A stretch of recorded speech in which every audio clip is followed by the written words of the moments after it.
大家好，我係民建聯秘書長、立法會新界東南選區議員葉傲冬。係好高興咧，就喺呢度同大家見面，講一講喺未來我喺立法會嘅一啲工作期望同埋一啲諗法嘅。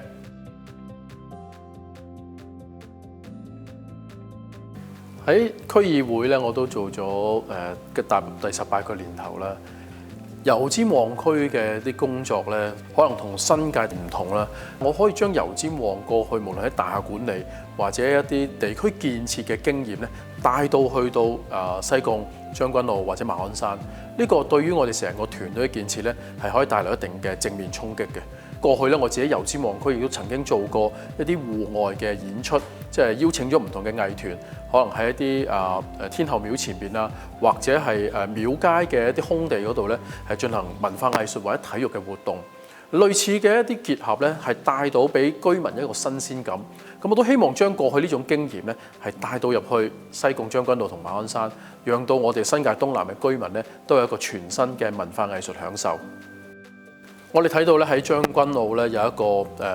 設計學院啦，有一個創意中心。其實裏邊有好多唔同嘅年輕朋友或者係中產嘅家庭咧，對於文化藝術咧係好有興趣。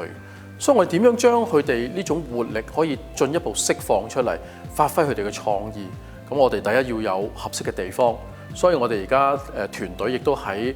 同政府溝通，可唔可以喺調景嶺合適嘅地方咧，係設置一個文創公園，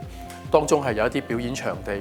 另外，我都希望善用翻咧將軍澳一個好靚嘅海旁咧，去多舉辦一啲文創嘅市集。整體嚟講，我希望係將成個新界東南咧打造成一個文創同埋呢個藝術，甚至係體育咧，都係非常之豐富嘅一個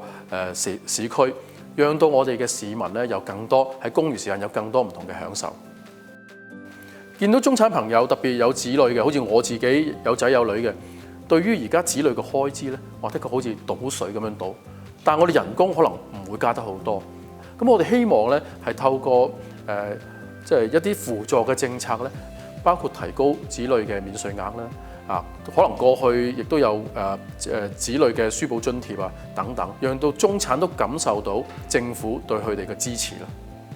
我希望可以同我嘅團隊同心協力，可以同我哋嘅市民同心協力，亦都可以咧同我哋唔同嘅朋友一齊同心協力，將無論係我哋嘅社區，將我哋嘅香港，甚至我哋貢獻國家，都一齊要做好相關嘅工作。